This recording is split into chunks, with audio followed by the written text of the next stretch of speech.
Takže ahoj, v tomto videu se vás chci zeptat, jestli vážně někdo měla teleposu dogu. Že já už jako fakt strašně dlouho skázím a nevím, kde ji mám sehnat. Buď to, vy můžete v komentářích poradit, kde by se dala sehnat, kromě na eBay, protože jako to už se zkoušela a táta mi prostě řekl, jako, že to neuděláme, protože se to nekoupíme tam tu dogu.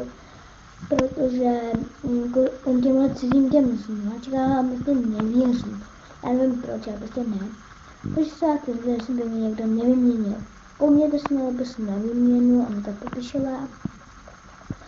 Ale jestli byste jako někdo nevyměnil za tu dobu.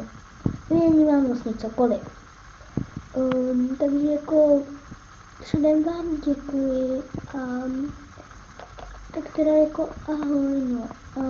Uměním to cokoliv by se začít, kolik prostě. Takže jako díky a ahoj.